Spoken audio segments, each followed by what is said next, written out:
So our next presenter is Linda Molina, and Linda will be speaking on the connection between electrical properties of the body and energy of higher consciousness. And Linda is a co-founder of the Emerging Sciences Foundation, along with her husband, Michael, and has served as a director of the foundation since 2013. She works to bring knowledge to the world through service. She's a visionary who works hard at creating the change we wish to see in the world, both in the inner world and the outer. With years of working with spiritually awakened individuals and with an understanding of the process of awakening through her own experience, and as a researcher, Linda believes that the investigation of the evolutionary process holds the keys to a better world. Through her studies of radio propagation as a licensed amateur radio operator, Linda began to see the correlation between fractals, meridians, and electromagnetism. And in her presentation, she will explore electromagnetism, electronics, and consciousness to understand the bioenergetic nature of our bodies, revealing some of the startling similarities between them. Linda seeks to inspire people to tune their bodies like tuning a radio to reach higher frequencies of elevated consciousness. So without further ado, here we have Linda Molina. Go ahead, Linda.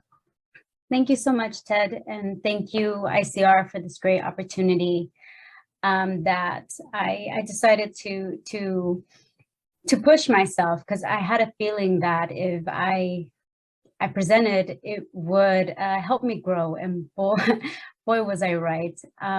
This has been quite a journey for me to get this presentation over to you, all of you. I do want to note that I feel great. Thank you, Morgan. And I think it was quite a blessing to have that session, right, to be able to present right after you. And now that, you know, I'm in a better state.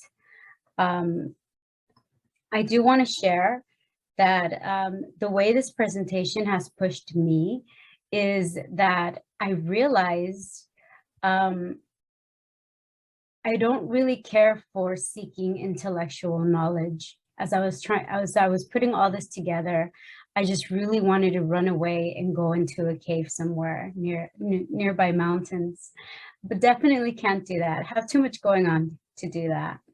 But okay, so let's go ahead and get started. I'm going to share my screen.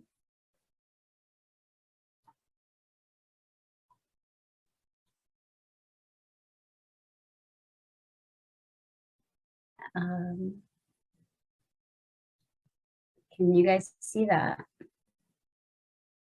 Yes. All right. Okay. So electromagnetism and higher consciousness. As a lot of you know, our work at the ESF is researching higher consciousness. And so how did I get into the world of electromagnetism? I always actually thought I was too dumb to learn anything about this world, but it always just intrigued me. But let's go ahead and start with a story. This here is called Cactus to Clouds. It is a hike where it's pretty much 20 miles up, almost 11,000 feet in elevation gain. You start in Palm Springs, which is why the cactus. To Clouds, you make it all the way up to the summit of San Jacinto. My crazy avid hiker husband says to me, I want to go on this hike. And he says, by the way, people have died on this hike. And so my immediate thought was, this guy wants to make me a widow. I voiced my concern with my friend, and her husband was nearby, and he goes, he should become a ham. And I was like, what is that? You know, I've heard about little sayings, oh, you ham, and things like that. Turns out that if you study, you take a test, you get your license, you get a call sign, and now you can use these awesome little radios to communicate with others via airwave propagation mostly. And so he did this hike, and then he tells me, he goes, well, how can I communicate with you if you're not licensed? So then I had to study, and I took the test, and I passed. And so then here I am activating a mountain in Joshua Tree. And that antenna there, you have a little radio, and the antenna, you connect an antenna. So here's 2 different types of radios. There's many types of different modes that you can use ham radio bands on. But for this conversation, we're only going to talk about the transceiver, which is your little handheld radio. I know it looks like a walkie-talkie, but you don't call it a walkie-talkie. So don't call it a walkie-talkie when you're talking to people who are licensed, because they might get offended. Because these guys are way more powerful than what your little walkie-talkies can do. So these are called handy talkies. Yeah, it doesn't deviate too much from the other name, but there you go. This one on the right is a fun setup. So the only thing missing in this picture is the antenna. And the antenna, this is all a homemade setup. I didn't make it, Michael made it. This little device right here is called the QCX, that's the radio. And then you have your little paddle that you connect, because I use Morse code to activate a mountain. You hike up a mountain, you hit the summit, and you activate, you make 4 contacts, which are called QSOs, and you get points for that mountain. So I live in the high desert, and if I go and activate one of these mountains now in the summer, I get extra bonus points. You get 1,000 points, you become a goat, a mountain goat is what it's called. So it's really cool. The radio community has gamified, using your setups. And this is the section that we use on the electromagnetic spectrum, is the radio waves, really long waves.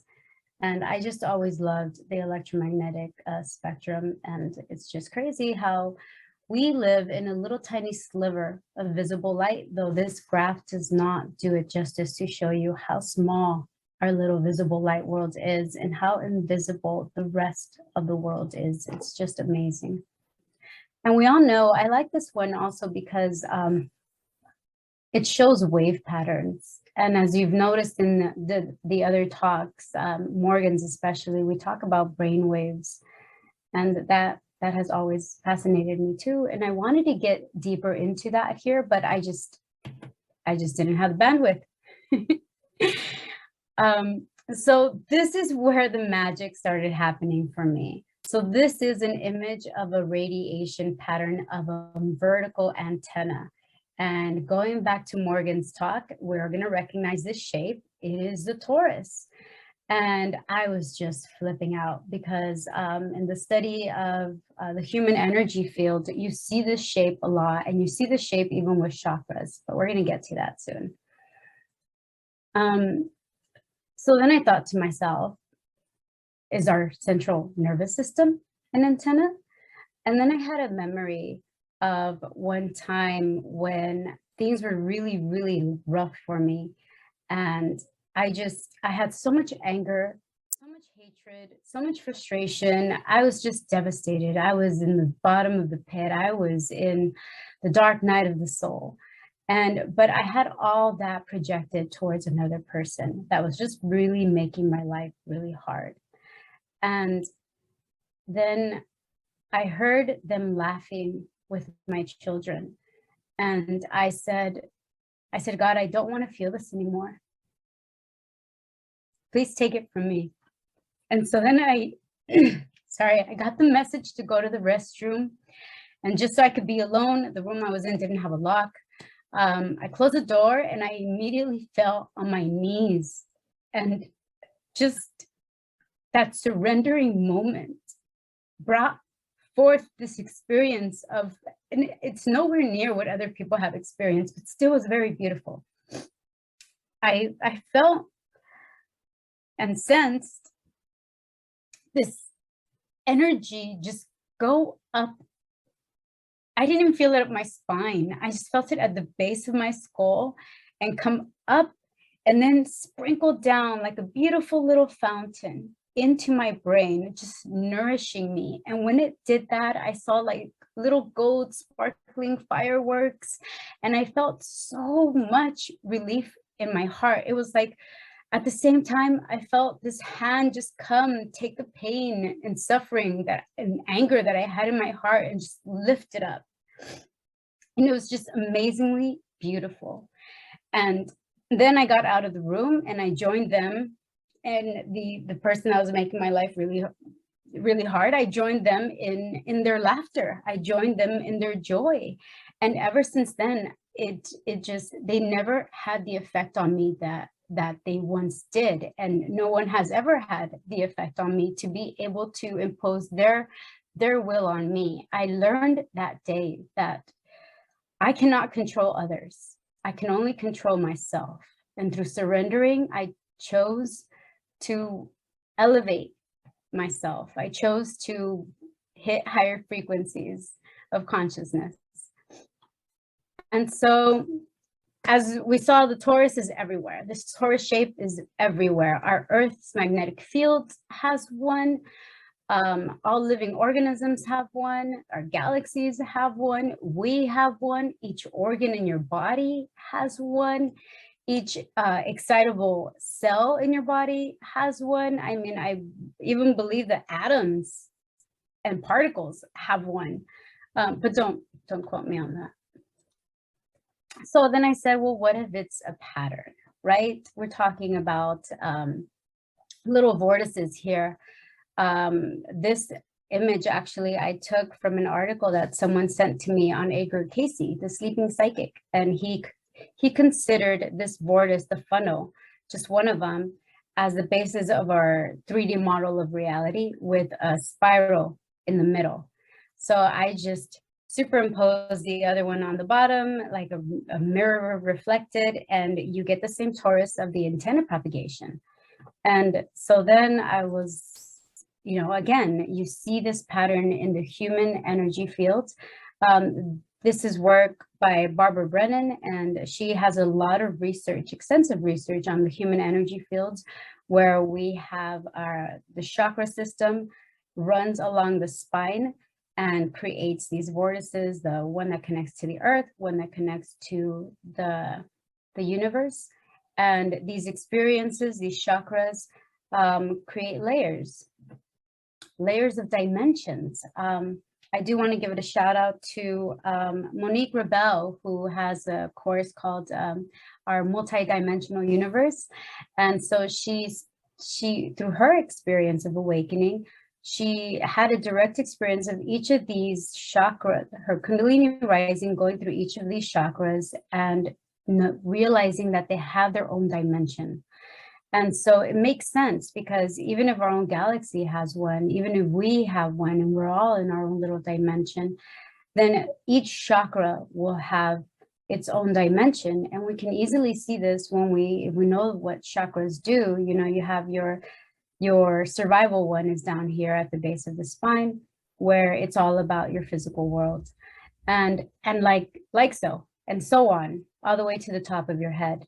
There's a multiple works on that, but I highly recommend Monique's course as well, because it's really been helping me see where I need the work. And so I really just have always loved anatomy also. And it's funny that the chakras have a correlation with the nerve plexus, again, from the central nervous system. So then again, my question is our central nervous system an antenna? I do want to mention this Rolf study done by Rosalind Brewery. And what she did is she massaged people, but she worked with other, she has the ESP abilities. She can see your human energy field. She can see your chakras. She can see the colors in the chakras. And it's interesting because what she did, she measured the frequencies. She measured the oscillations and the electromagnetic radiation with a device that can, an oscilloscope, I believe. Oh yeah, it said that right there. With an oscilloscope, she, as the person laid on of hands, you know, they did a massage and they were targeting meridian points. They noticed that the chakras were changing in frequency. And she could pick up, based on the hertz, the color patterns of each chakras. One of the things that they noticed in this study was what she coined a DC shift, which is direct current. So in radio waves or in circuits, you have an AC, so it's alternating current, which is more like a wave. DC, it's direct current, it's a direct path. So like a Kundalini awakening would be a direct path towards, if it's on the Shushumna. I know Joan would know best on this part. If it's on the Shushumna or the spinal cord or the central channel, then that would be a direct awakening from the bottom of the spine all the way to the top of the head. One of the things that she found was that only when people had an open mind, in other words, probably when they surrendered, were these shifts able to happen. And DC shifts can also be caused by trauma, which there's also a lot of extensive research showing that a lot of awakenings are caused by trauma, because you are in one state of mind and then something happens and then you go into a different state of mind. So then, you know, we talk a lot about, or there is a lot of talk about the macrocosm and the microcosm. And one of the things that I found interesting is in the electromagnetic world, there's a necessity of the polar opposites. And I think, Morgan, you mentioned that too. So you have a positive and a negative, and they oscillate, and so that creates the vortex, that creates movement, that creates vibration, that creates form. And so here's Maxwell. I threw him in here because he contributed a lot to the world of electromagnetism. He created the equations that said electric fields and magnetic fields go hand in hand. And it turned out that they did. Michael Faraday ended up showing this in one of his experiments, where he inserted a magnet into a coil and oscillated it. So he rotated it, and that rotation created an electric current in the wire, or it created electric potential in the wire. So then, since we're talking about the macro and the micro, I was like, well, what about the human body? What are the electromagnetic properties in the human body? We have oscillating systems, the breath. Mauro gave a great presentation about how the breath affects your whole nervous system. It is like a switch. You have the heartbeat, also an oscillating system. Controls blood flow, right? And blood flow is also oscillating system. And cerebral spinal fluid, that liquid pulsates as well. Sleep patterns, waking, sleeping, brain waves. We all know there's different levels of wakefulness and rest states and concentration and all this good stuff. There's been a lot of research on those things, and now technology like Morgan's yin energy. Your tissues also oscillate, what I mean by your tissues oscillate is that they have a life cycle. They're born, they live, and they die. That is also a pattern in oscillation in my book. Your cells, same thing. Life, same thing. Atoms have also oscillating properties. Electrical systems, we know the nervous system works via neurons. Excuse me. And I'm just trying to buy time because I don't think I have the whole 50 minutes of presentation. So I'm going a little slower, and I am going to read most of everything. And so the nervous system controls all these things within our body. And also the muscle cells are excitatory cells. So any outside force comes in and they move, or it could be reflexive, like needing to move your hand away from something that's hot. Your DNA also works through electrical fields. So I thought this was just fascinating. And in the same time, I was learning about the meridians, thanks to Meredith Sandskeeter's Meridian Masterclass,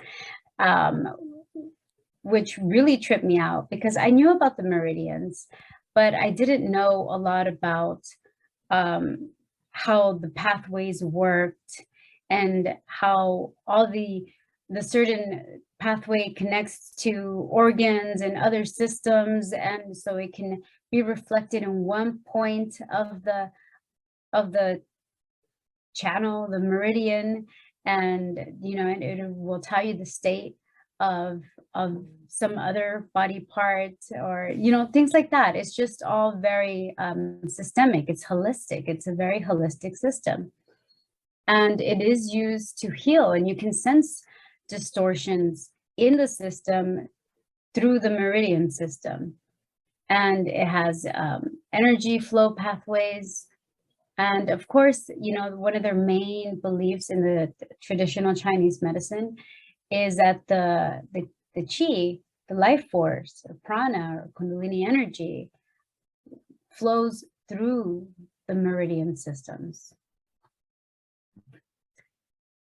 Interestingly enough, the meridian system reminded me a lot of electric circuits, because you have your little lines where the current flows, and then you have, there can be an organ that needs work, or, and then they'll take up some voltage, and when they pass on that voltage, it'll be depleted, and then you can sense things, or your circuit needs some work because things are just not matching up.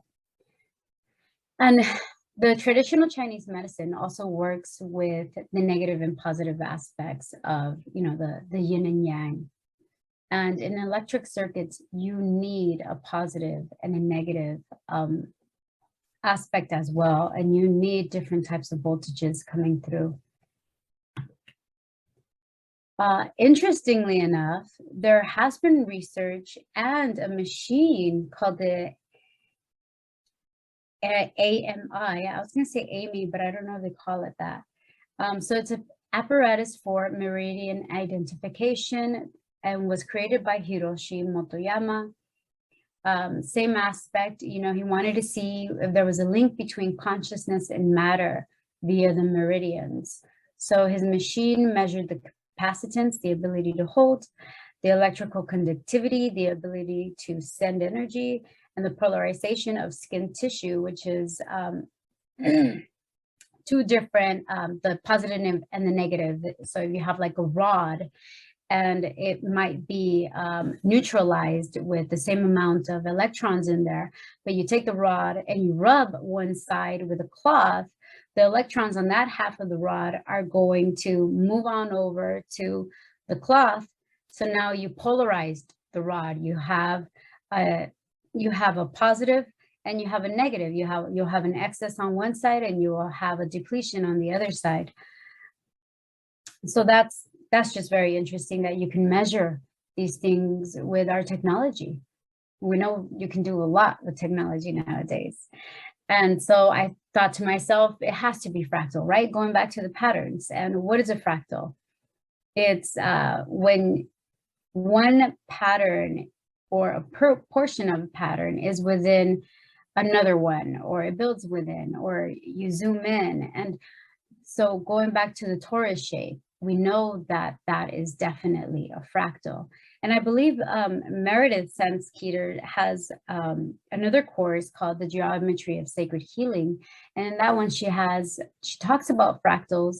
And I believe the torus is part of the platonic solids, where you put in another one on top of it or a different shape. It builds this other crazy system. I don't know much about it, so, but it's interesting. And if you're interested in learning more about it, definitely check out that course as well. Shameless plugins, like you said, Morgan. But so these little GIFs I just thought were cool because it kind of also represents, you know, the spirals that we all know of. And I threw in the Kundalini guide here because even though it's not represented in a spiral, it shows the channels, it shows the meridians, and it shows just the fractal nature that we are. This was a labor of love.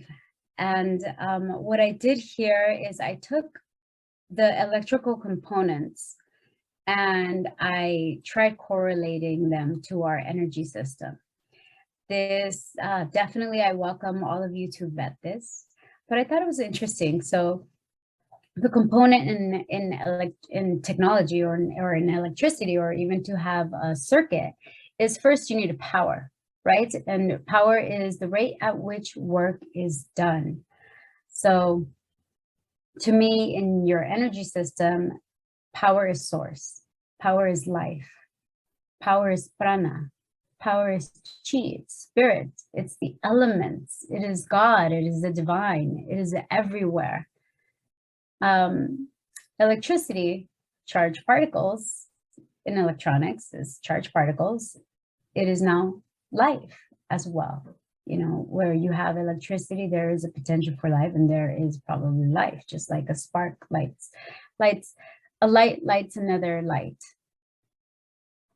Switches, which I think is also very interesting. So another reason why I put all of this together is because if we see, at least for me in my interpretation, if I can see myself as an electric circuit, where now I understand how electricity flows within my own body system, then I can apply the proper tools as to what my circuit is telling me it is needed. Switches allow or interrupt a current to flow in a circuit. This would be your breath. This would be your heart rate. This, without either or, you're dead. Then therefore you don't even have an on switch anymore. You are just off.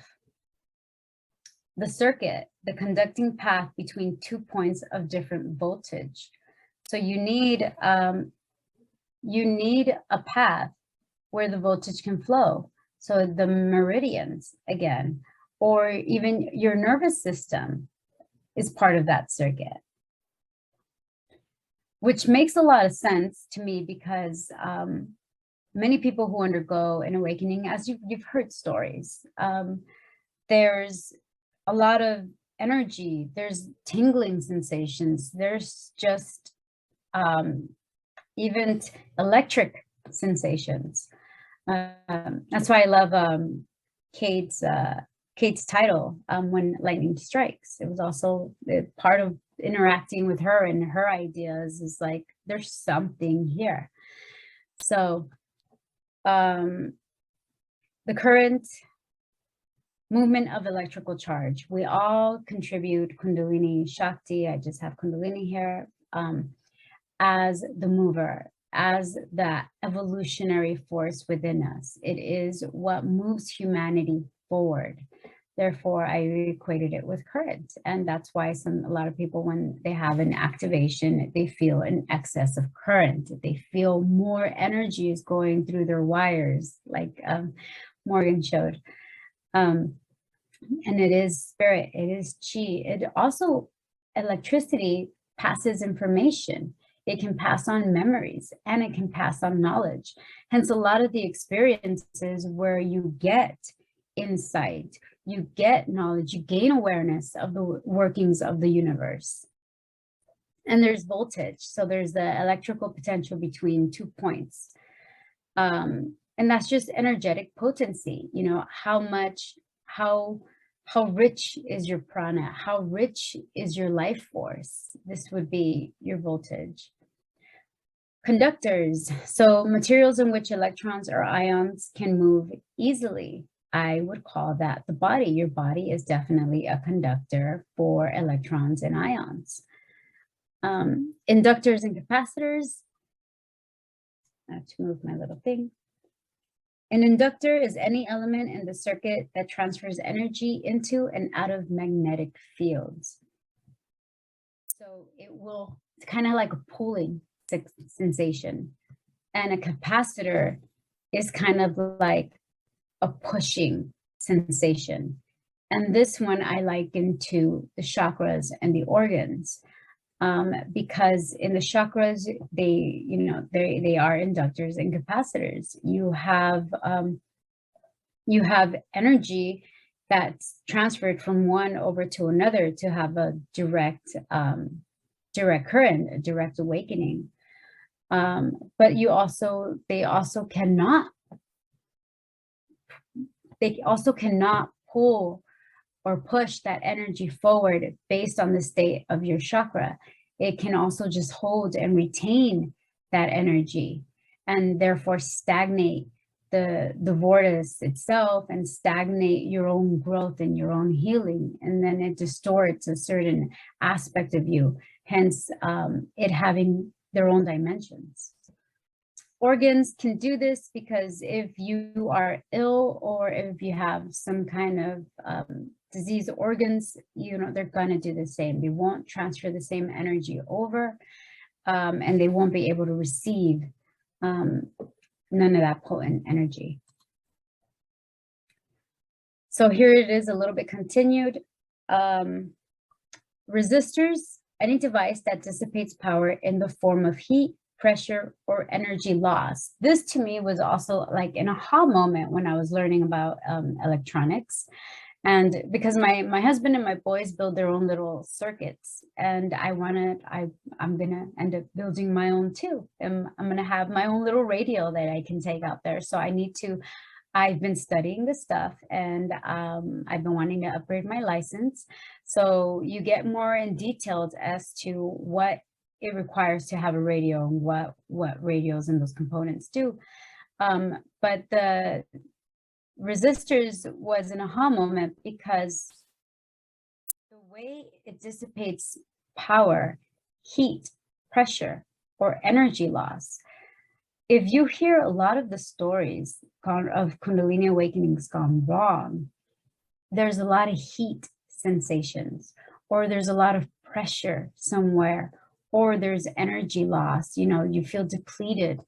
And you know what? I take that back. They're not just gone wrong stories. They're just a process that gets the body ready, or because the body was not ready, then the Kundalini is just releasing resistance. So you're going to feel that dissipation is going to manifest in one of those three forms. And so in your energy system, what I consider your resistors are your emotions. You can hold on to things that you don't need anymore, or you can not even be aware you're holding on to certain emotions. They're very subconscious, they're deep. Belief systems can also create resistance. The idea, especially here in the US, that because I work so hard, I shouldn't have to pay for anybody's college type of idea. It's a very self-centered notion. It's a belief system that's definitely not going to give you access to the whole unitive field that we are in. Your thoughts also can be a resistor because you can put yourself down or you can lift yourself up. Illness can also create resistance because it is going to affect your whole system, your whole circuit. Transformers, they take electrical energy from one electrical circuit and send it over to another or multiples. So the breath is definitely a transformer. Like Mauro was talking about, you can change the fact that you have anxiety attacks through learning how to work with the breath. You can heal any wounds and transform them. You take the darkness, dig out the little gold nuggets that were in there, leave the rest, and you are now transformed, moving forward, a deeper understanding of yourself and of others and of life. Mindfulness, I would consider also a transformer, because when you become more mindful of who you are, what you're doing in the moment, in the now, you start being able to transform your experience, your awareness. Your thoughts aren't dissipated. You are centered. You are here. Insulators inhibits the flow of electrons. So another type of resistor, right? Maybe psychosomatic blocks. You have, again, belief systems, or they manifest in your body now. They're so subconscious that now they have, the trauma exists only within your body, and you have to do body work to release those. The antenna, right? The part that started it all for me is a device that receives and sends signals. So to me, the skin, definitely, our senses, the brain and nervous system, the senses work through there. Battery, we need something to hold the charge. We need something to provide power to the system. This would be your nutrition. This would be the quality of air. This would be how much sleep you get, the environment you're in, how much exercise you give your body, and the quality of life. This all charges you. And we've heard that. I need to recharge my battery, so I'm going on vacation. I need to recharge my battery, so I need sleep. And sometimes, unfortunately, our environment doesn't provide the kind of, it doesn't fuel our system to the way we would like it to. And so frequency, the rate at which an oscillation occurs, this I would consider consciousness, health, and level of awareness, which one could argue is the same as consciousness.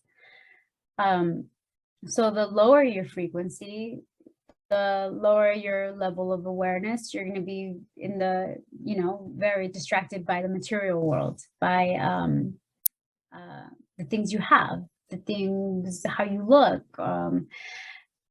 things like that. But if you elevate your frequency, you reach higher states of frequencies, or like higher states of consciousness. Now you have entered into a different state of being, where you now know of your true existence. I love how you put it, Morgan, that the void, the black hole has the void and has the beginning of form, or when you come to higher consciousness, or to my understanding as I'm interpreting, those two come together. They are now one. The void and form are now one within you. Energy, capability of doing work. I attribute that to will and grace. Your ability to use your will to get up when you don't want to release attachment and seek devotion to a higher knowledge. Grace, the grace that comes in, like the grace that I experienced when I was willing to surrender. That is what I would call energy, or even the divine.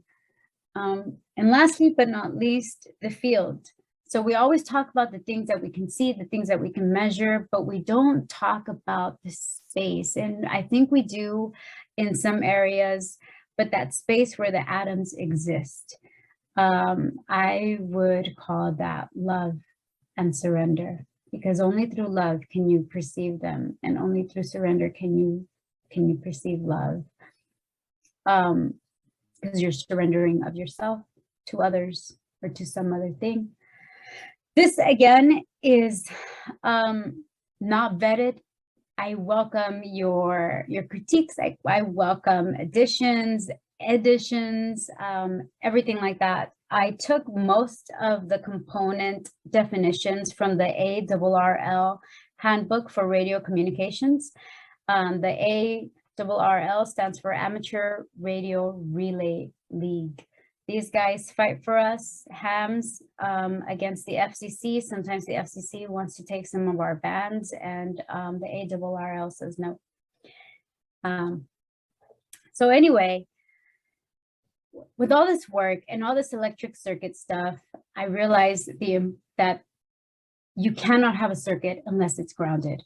You need to ground. And what is very interesting is that the Earth's crust resonates at 7.5 hertz. And when you are in a relaxed state, I believe it's alpha, your brain waves resonate at 7.5 hertz. Definitely a connection there. We do come from the Earth anyway. We shouldn't be a big surprise, right? What grounding does also is the moment you put your feet on that earth, and it doesn't need to be grass. It could even be concrete. It could even be dirt, sand, water. All the free electrons you have running through you that can cause havoc or just move on others or maybe create blocks, they all run down and you get neutralized and the earth takes them.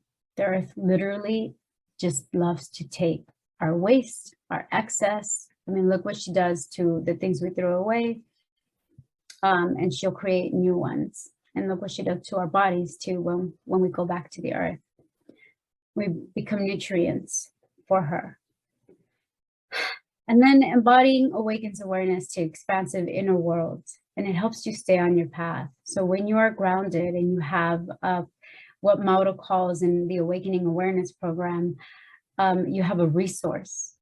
You have a place to go to where you are safe. Grounding is the same thing. You have a place to go to when you are safe, and that is the earth. That's why it's kind of sad when many of us live in concrete jungles in the cities and it's hard to find a little piece of land. So it is how we affect each other. And the importance here is in knowing ourselves, knowing who we are. Like I explained in the beginning, I learned a lot about myself by saying yes to this presentation and by being accepted. It offered a great opportunity of growth. I learned that I still have a lot of self-knowledge and awareness to do about my own self. So higher consciousness, it's in the title. I mentioned it briefly, but what does it have anything to do with it? I threw these pictures in just because I think they're super cool. So you have the caduceus with the wings and the rod and the serpents, right? And here you have a front slice of the frontal view of the fourth ventricle. No, it's the third ventricles. The two lateral horn ventricles that have the cerebral spinal fluid in the brain, in the midbrain. I just thought, hey, you know, there's probably some correlation there. Oh, going back. So higher consciousness is the ability for our awareness, our perception. It is an evolutionary phenomenon where it is a new faculty of perception in our brain.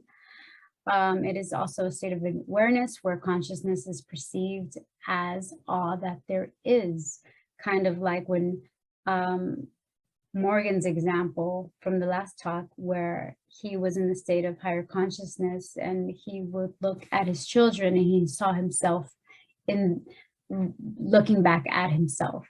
So it's just this amazing reflection of who we are within ourselves around in this earth. I obviously have not had such an amazing, beautiful experience yet.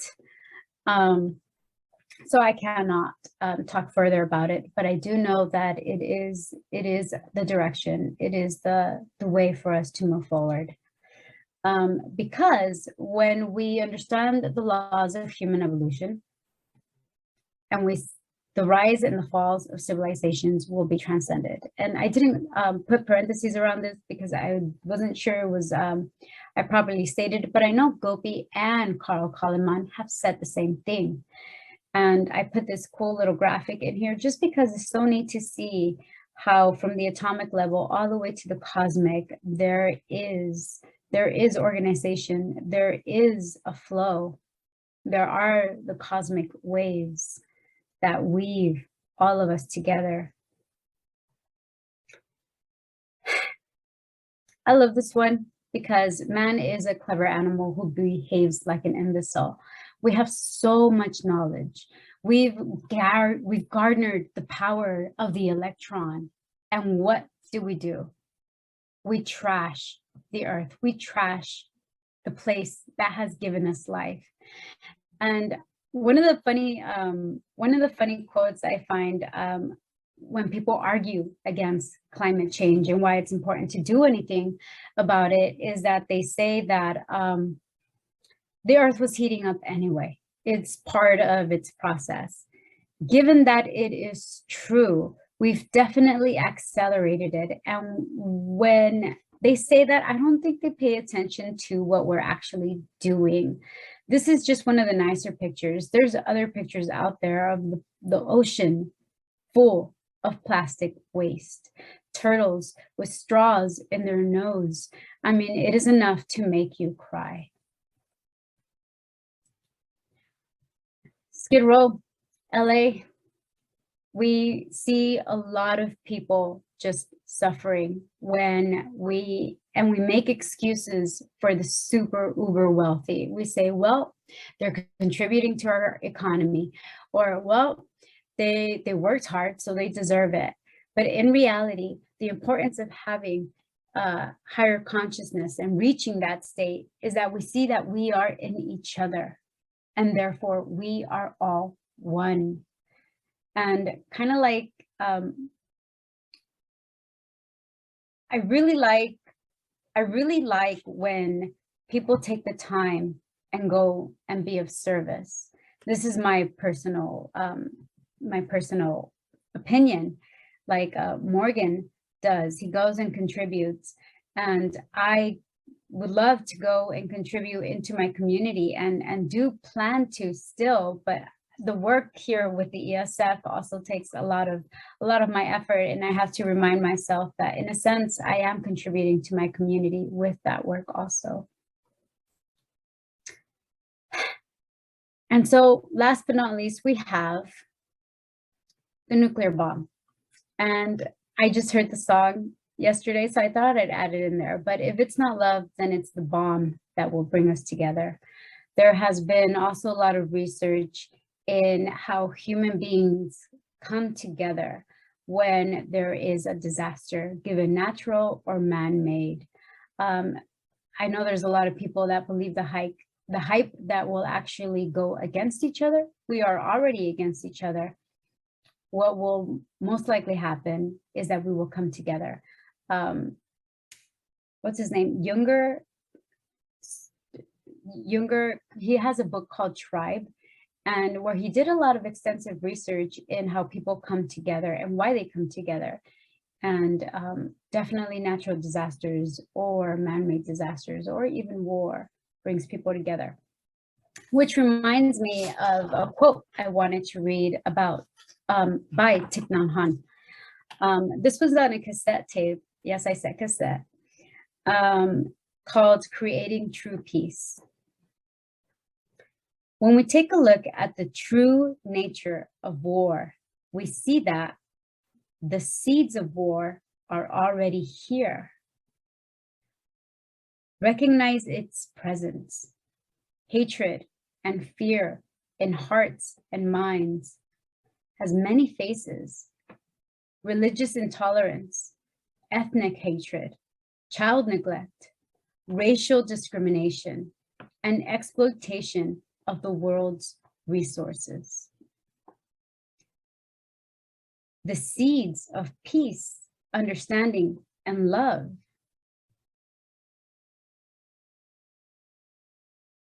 Oh wait, I read that part wrong. Being caught in our own views is very dangerous and block the opportunity for us to gain a deeper wisdom. The seeds of peace, understanding, and love are there, and that they will grow if we cultivate them. Last but not least, we come back to the torus shape. we too have a community group at the ESF, and we meet every other Wednesday. And I'm a dancer. I do Mesoamerican dancing, also known as Aztec dancing. And this gentleman called Joe DeRizo joined our group, and he's also a dancer. And he shared this with us, and I totally saw just the torus shape when he shared this. And he did it with his hands, and I'm going to do it with my hands as well. So outside from within is detachment. Within and up is resurrection. Up within is incarnation, and outward is radiation. This was, he said he got this from Pir Vilayant Inayat Khan. And one of the main things, again, to be able to flow in this state is surrender. So I ask, these are kind of rhetorical, but is there more to life than the physical plane? Can we, and are we, antennas for higher consciousness? Can we send and receive frequency signals that allow us to merge with the source of life? I would say yes. There's a lot of work out there. The Monroe Institute, the Gateway Project, CIA article wrote a lot about that, and even mentioned Kundalini in there. The Silva method is also trains you to harness your brain patterns, your brain waves for your benefit, to retrain, remove resistance from your brain, remove resistance from the antenna, so that now you can perceive higher states of consciousness.